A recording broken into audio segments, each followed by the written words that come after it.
क्या कभी supreme court, high court ने हमारे बारे में ईमानदारी से सोचा है? अगर सोचा होता तो इस देश में इतना बैकलॉग कैसे होता?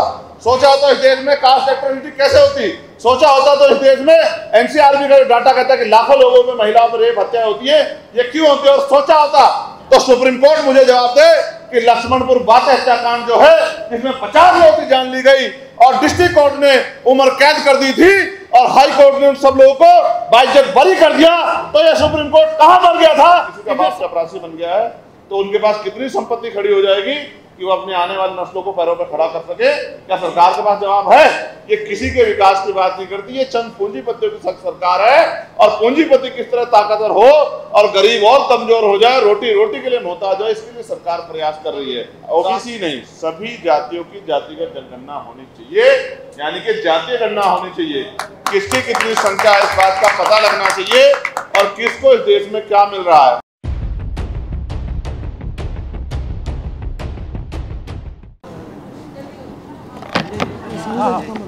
संजय जी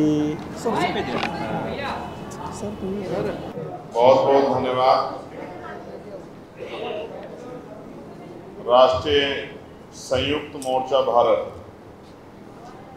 ये संगठन के सभी जिम्मेदार पदाधिकारियों का इस कार्यक्रम के आयोजन पर और मुझे यहाँ बुलाने पर मैं बहुत बहुत धन्यवाद करता हूँ। मैं पार्लियामेंट में था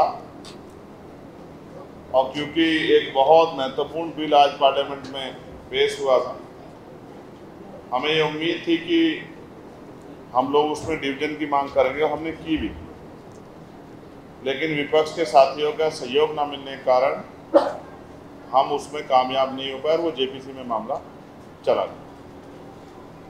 मेरी समय पे आने की इच्छा थी, मैं देर से आने के लिए आपसे माफी चाहता हूँ। ये बात मैंने आपको इसलिए बताई क्योंकि कार्यक्रम की संख्या से कोई फर्क नहीं पड़ता, कार्यक्रम के उद्देश्य से फर्क पड़ता। जब हम आंदोलन चलाया करते थे तो हमारे यहाँ दो लाइनें बहुत महत्वपूर्ण पढ़ी जाती थी कि जंग में कागजी अफ्तार से क्या होता है, हिम्मतें लड़ती हैं तादाद से क्या होता है। मैं आज के इस पावन अवसर पर बहुजन समाज में जन्मे सभी संतों, गुरुओं और महान पुरुषों को नमन करता हूँ और मैं कमेटी के लोगों से माफ़ी भी चाहूँगा क्योंकि मुझे वापस जाना है। अभी 6 बजे तक सेशन चल रहा है, मुझे 5:30 बजे के बाद बोलने का मौका मिलेगा। बाहर बहुत जाम है, आप विश्वास करोगे 15 मिनट से जाम है और बहुत जिम्मेदार साथी इस मंच पर बैठे हैं। सभी लोगों से तो मैं व्यक्तिगत रूप से परिचित नहीं हूँ, लेकिन बहुत सारे भाइयों से जिनको मैंने काम करते देखा उनसे परिचित हूँ और हमारे बहुजन मीडिया के भी बहुत सारे साथी यहाँ।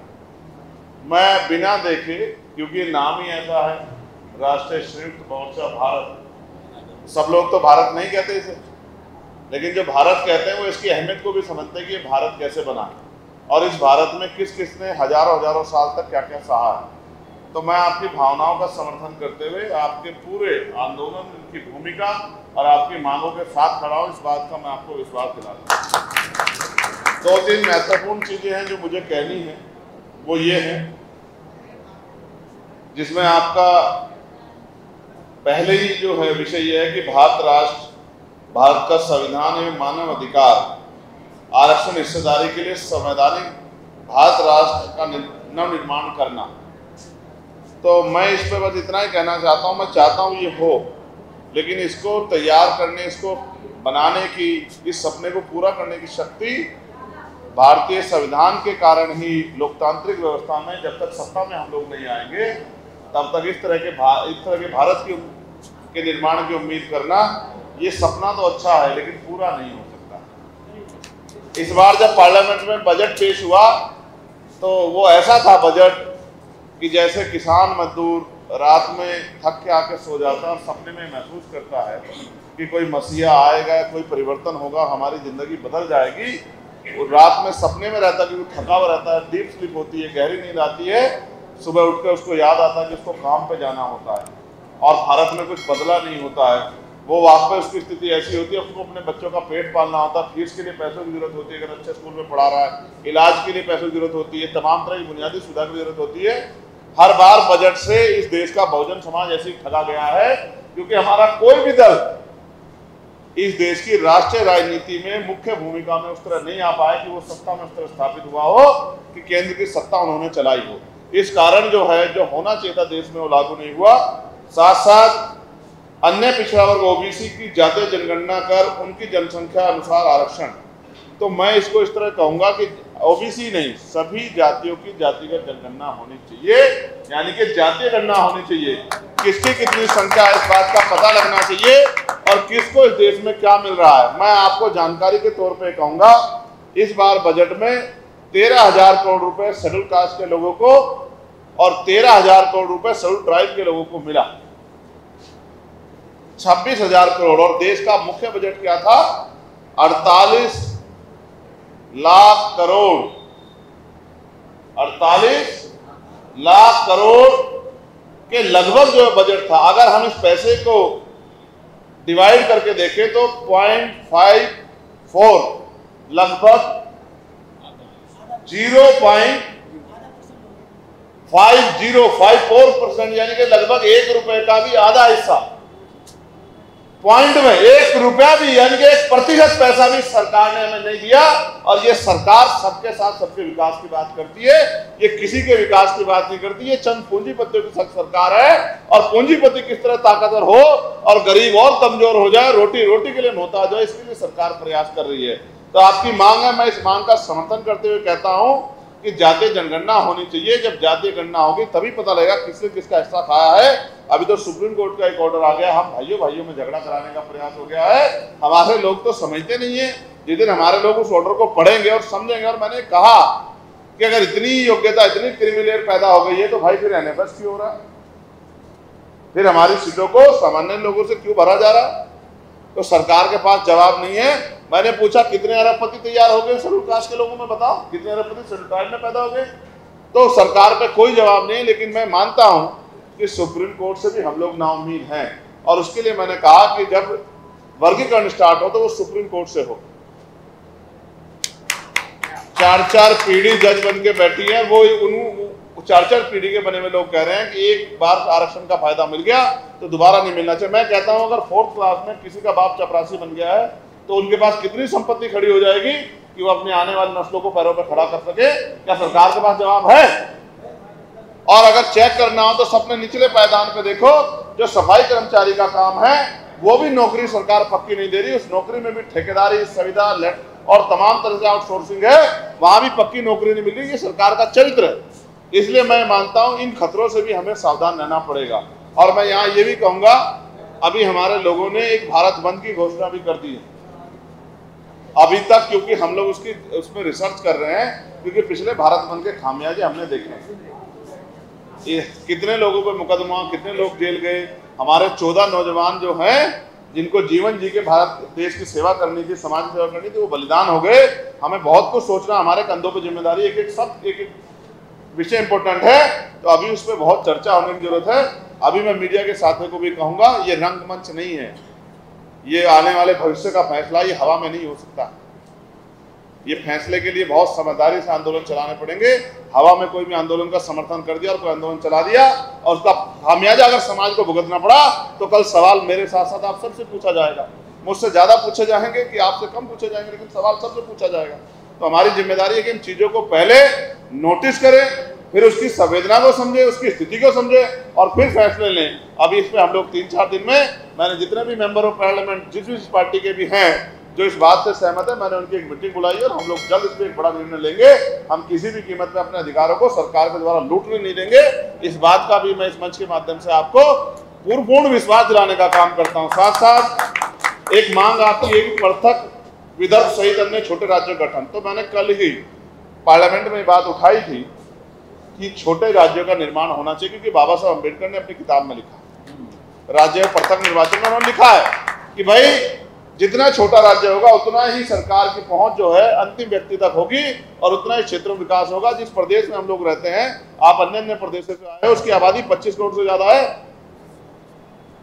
25 करोड़ से ज्यादा पूरे, अगर हमारे उत्तर प्रदेश पे हमारा कब्जा हो जाता बहुजन समाज के लोगों का, तो 80 लोकसभा सीटें हैं हमारे बगैर दिल्ली में कोई पत्ता भी नहीं हिला पाता, लेकिन हम उसमें कामयाब नहीं हो पाए। वो एक बहुत बड़ा सूबा है, तो हमने कल उसमें भी कहा है कि समय आ गया है कि उसको भी विभाजित किया जाए, 4 हिस्सों में विभाजित किया जाए, जिससे छोटा प्रदेश बने और इधर तमाम लोगों को, उधर के लोगों को, पूर्व के लोगों को, पश्चिम के लोगों को भी, बुंदेलखंड के लोग, तमाम लोगों को जो है आगे बढ़ने का अवसर मिले, नई नौकरियां पैदा हो, सरकारी इंस्टीट्यूशन बने, लोगों की जमीनों की कीमत बढ़े, लोगों को जमीन मिले, तमाम तरह जो भूमिहीन लोग हैं, ये जो संपत्ति, जो भूमि जो लूट कर रखी है भूमाफिया ने, ये इनसे छीन के, काशीराम साहब ने कहा तो जो जमीन सरकारी हमारी उनको बांटी जाए। और भी कई सारे आपके विषय है, चाहे बेरोजगारी भत्ते का हो, या रोजगार की गारंटी हो, या किसानों के लिए एमएसपी गारंटी हो, इन सब विषयों पर मैं आप देख रहे होंगे लगातार पार्लियामेंट में अपनी बात को मुखर कर रहा हूं। और कई जगह मैंने एक बिल भी पेश किया है, मैं आपको भी जानकारी देना चाहता हूं। मैं समझता था बहुत दिन पहले, 1.5 साल पहले मैंने मांग की थी, क्योंकि मैं समझता हूं कि हम अपने लोगों के प्रति ज्यादा उत्तरदायी हैं, और क्योंकि हमने उनकी जिंदगी जी है तो हमें ज्यादा दर्द है अपने लोगों के लिए।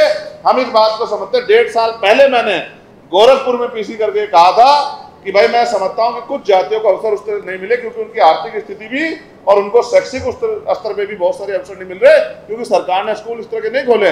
तो मैंने मांग की थी कि शेड्यूल कास्ट के लोगों को आपने 15% रिजर्वेशन दिया, जो कि अभी तक पूरा नहीं हुआ। लेकिन अगर आप चाहते, सरकार चाहते हर व्यक्ति आगे बढ़े, तो अलग से 5% आरक्षण की व्यवस्था ईडब्ल्यूएस में, जैसे आपने 10% की व्यवस्था कराई बिना आंकड़े जुटाए, और ये मान के कि सामान्य जाति के लोग, उनकी रिप्रेजेंटेशन का मैं अपने मत से जो है आपने दे दिया, तो 5%, 15% से अतिरिक्त 5% आरक्षण की व्यवस्था उन जातियों के लिए कराई जाए। लेकिन हमारी मांग को नहीं सुना गया। इसका मतलब सरकार सुनना ही नहीं चाहती, और करना तो बहुत दूर की बात है। ऐसे ही मैंने मोस्ट बैकवर्ड की जातियों के लिए भी मांग की थी कि 27% मिल रहा है, 15% उन जातियों को तो जिनको अवसर नहीं मिला, जिनका एक भी IAS IPS वकील जज नहीं बना है, उनको भी मौका मिलना चाहिए। लेकिन हमें किसी भी फैसले के साथ सरकार की नियत को देखना पड़ेगा कि सरकार की नियत क्या, कोर्ट की नियत क्या। आप बताओ जितने लोग यहाँ बैठे, क्या कभी सुप्रीम कोर्ट, हाई कोर्ट ने हमारे बारे में ईमानदार से सोचा है? अगर सोचा होता तो इस देश में इतना बैकलॉग कैसे होता? सोचा होता तो इस देश में कास्ट एक्टिविटी कैसे होती? सोचा होता तो इस देश में NCRB का डाटा कहता है कि लाखों लोगों में महिलाओं पर रेप हत्या होती है, ये क्यों होती है? और सोचा होता तो सुप्रीम कोर्ट मुझे जवाब दे कि लक्ष्मणपुर बात हत्याकांड जो है, जिसमें 50 लोगों की जान ली गई और डिस्ट्रिक्ट कोर्ट ने उम्र कैद कर दी थी और हाई कोर्ट ने उन सब लोगों को बाइज्जत बरी कर दिया, तो ये सुप्रीम कोर्ट कहां मर गया था? इन्हें संज्ञान क्यों नहीं लिया? हमारे 50 लोगों की जिंदगी कोई मायने नहीं रखती है क्या? इन्होंने 50 लोगों को न्याय दिलाने का काम क्यों नहीं किया? हमें समझ आता है कि क्योंकि वहां क्लोजन सिस्टम है और वहां आरक्षण व्यवस्था नहीं है, इस वजह से वहां schedule caste, schedule tribe, backward के लोगों का रिप्रेजेंटेशन नहीं है। इस वजह से वो वहां से सारे फैसले आरक्षण को लेकर कभी भी आया, वो हमारे खिलाफ ही आया। हमेशा हमारे खिलाफ आया, चाहे रिजर्वेशन प्रमोशन का मामला हो या कोई भी। आप आरक्षण पे देखो, जैसे मंडल कमीशन तब ला रहे, तभी वो कहने लगे थे कि भाई शेड्यूल कास्ट के लोगों को भी जो क्रिमिनल हो जाना चाहिए। 2013, 2005, 2018 के फैसलों में भी उन्होंने कहा कि शेड्यूल कास्ट में क्रिमिनल रहना चाहिए। तो इसका मतलब वो ये मानते हैं कि आरक्षण का अधिकार, जो आरक्षण जो व्यवस्था है और उसकी जो व्यवस्था की गई थी, जिसका आधार था सामाजिक पिछड़ापन, छुआछूत, शैक्षिक पिछड़ापन, अब वो उस आरक्षण को खत्म करने के लिए, और रिप्रेजेंटेशन प्रतिनिधित्व कितना है, मुझे ऐसा लगता है देश में सुप्रीम कोर्ट के जरिए इस आरक्षण को, जातिगत आरक्षण को खत्म करने की शुरुआत की गई है। हम लोग इसका पुरजोर विरोध करेंगे, और जिस दिन हमारे भाइयों को समझ आ जाएगा, वो भी हमारी पीड़ा को समझेंगे। मैं आपको याद दिलाना चाहता हूं, जब बाबा साहब अम्बेडकर ने कहा कि जाओ अपने घर की दीवारों पर लिख दो कि तुम इस देश के शासक हो, तो लोग हंसने लगे और मजाक बनाने लगे कि बाबा साहब कैसी बात कर रहे हैं, हम पे घर कहाँ है, हम पे दीवारें कहाँ हैं। तो बाबा साहब ने कहा था, मैंने संविधान में आपके हर तरक्की की व्यवस्था कर दी है, संविधान के आधार पर चलो। आज इस देश के संविधान कुचला जा रहा है। आज जब मैं बात कह रहा हूं, हमने मांग की है, हमने निजी विधेयक पेश किया कि निजी क्षेत्रों में भी अब SC ST के OBC के लोगों को संख्या के आधार पर आरक्षण मिलना चाहिए। ये मांग हमने जो है पार्लियामेंट में उठाई, विधेयक पेश किया और सरकार से कहा कि इस विधेयक पर चर्चा कराए। और ये भी मुखौटे साफ होने चाहिए कि जो पार्टियां वहां बैठ के कहती है कि हम संविधान को बचाने आए हैं, हम संविधान के समर्थक हैं, उनके मुखौटे भी साफ होने चाहिए कि क्या वो SC ST OBC के लोगों के जब उनकी हकमारी होती है, उनको हिस्सेदारी मिलने की बात होती है, उनके साथ है या नहीं है। इसलिए कल भी मैंने सुप्रीम पार्लियामेंट में कहा कि बताओ, सरकार और ये जो विपक्ष है, ये दोनों लोग अपना स्टैंड क्लियर करो कि जो सुप्रीम कोर्ट का फैसला कर आया उस पर आप लोग क्या सोचते हो। मैं पुनः आपसे अनुरोध करूंगा, आपने जो जागरूकता कार्यक्रम चलाया है, हम सब लोग इसमें आपके साथ हैं। मैं भले ही सदन में मेंबर ऑफ पार्लियामेंट हूं, लेकिन यहाँ मैं आपके बीच का आपका भाई हूँ, आपका साथी हूँ, और हमेशा इसी भूमिका में मैं अपने कर्तव्यों को निर्वहन करता रहूंगा। आसान है मेरे जैसे व्यक्ति को गाली दे देना, उस पर आरोप लगा देना, लेकिन ये सच है कि चंद्रशेखर आजाद की जिंदगी जीना आसान नहीं। जब आपकी जान दांव पे लग जाए और आपको ये नहीं पता हो कि कौन सी गोली कहां से आके आपका सीना छलनी कर देगा, तब लड़ाई लड़ने में जिस तरह की कठिनाइयों का सामना करना पड़ता है, अपने भी आदमी को शक की निगाह से देखना पड़ता है, वो बहुत कठिन है, वो आसान जिंदगी नहीं है। तो मगर क्या करें, अब काम तो करना ही है, जिंदगी तो एक बार मिली है, बार बार तो नहीं मिलेगी। तो जितने भी दिन की जिंदगी है उसको लगाना है मिशन में कि आने वाली पीढ़ियां हम लोगों से प्रेरणा लेके आगे इस काम को आगे बढ़ाए। और जब तक इस देश में बहुजन राज स्थापित ना हो जाए, जब तक इस देश में महान पुरुषों का सपना पूरा ना हो जाए, जब तक इस देश में बेगमपुरा राज जैसी व्यवस्था ना हो जाए, जब तक इस देश में संविधान पूर्ण से लागू न हो जाए, तब तक हम लोगों को रुकना नहीं है। आने वाली पीढ़ियां जितना सवाल मुझसे पूछेंगे, इतना पूछेंगे, मेरी बात को आप याद रखें। आने वाली पीढ़ियां किसी को माफ नहीं करेंगी, वो हर व्यक्ति से पूछेंगी जब अधिकार लूट रहे थे तो आप क्या कर रहे थे। तो ये तो जागरूक लोग हैं, सब लोग मीडिया के लोग हमारे जागरूक लोग हैं, तमाम लोग जो हमारे यहाँ खड़े हमारे साथी पुराने, आप लोग तो जागरूक लोग हैं, आपका बहुत बहुत धन्यवाद। लेकिन ये उम्मीद भी है आपसे कि आप इस लो को, ये जो क्रांति की लो आप लोगों ने जलाई है, इसको जिंदा रखेंगे, इसको चला के रखेंगे। आपने मुझे मौका दिया, उन्हें मैं एक और बात, छोटा होने के नाते देर से आने के लिए माफी मांगता हूँ, लेकिन मेरा विश्वास कीजिए, अगर वहां बहुत बड़े समुदाय के हितों की रक्षा की बात नहीं होती तो मैं 12:30 बजे आपके बीच में आता। मैं पुनः आपको विश्वास दिलाता हूं, जहां आपको जब मेरी जरूरत पड़ेगी आपका एक आदेश आएगा, आपको विश्वास नहीं होगा। आपके लिए मुझे कितने फोन आए कि आपको वहां जाना है, मैंने उनसे कहा मैं वहां जरूर। तो मैं आपसे, और आप पुराने साहब के साथ ही मिशनरी लोग हैं, काशीराम साहब के साथ काम किए, सब सीनियर लोग हैं, हम तो छोटे लोग हैं आपसे, हम तो आपसे सीखेंगे, सीख के काम को आगे बढ़ाएंगे। हम ये किसी घमंड में नहीं है कि हमें बहुत कुछ आता है, हम तो सीख रहे हैं भाई, कोई माँ के पेट से तो नहीं सीखता। हमने तो 16, हमारे साथी मैंने देखो यार 16 महीने जेल काटी। अब कोई कह देता है आराम से कि भाई ये तो अपने आप चले गए, जेल जाना आसान काम है, कि जाके देखो जिसको बंद करता है, जाके देखो, एक रात गुजार के पता लग जाएगा। हमने दिल्ली में तिहाड़ काटी, लाठियां खाई, राहुल भाई यहाँ खड़े हैं, पूछो, हमने लाठियां खाई। ये तमाम ये नशे दस्तक वाले लोग हैं। हमारी, अब मेरी जो गैप था 7 उसका MM का, वो 14 का हो गया पढ़ के। ये भी नहीं पता कब रीढ़ की हड्डी जवाब दे जाएगी, लेकिन इस रीढ़ की हड्डी की परवाह करूँ तो समाज की रीढ़ की हड्डी टूट जाएगी। तो पहले समाज की रीढ़ की हड्डी की चिंता, इसलिए अपने काम को जिम्मेदार कर रहे हैं। आपने मुझे सुना बहुत गंभीरता से, बहुत बहुत धन्यवाद। और आप सबके लिए मंगल कामनाएं। जय भीम, जय भारत, जय मंडल, जय संविधान, जय जवान, जय किसान, जय जोहार। और बहुजन मीडिया के साथियों को धन्यवाद मेरा बहुत बहुत।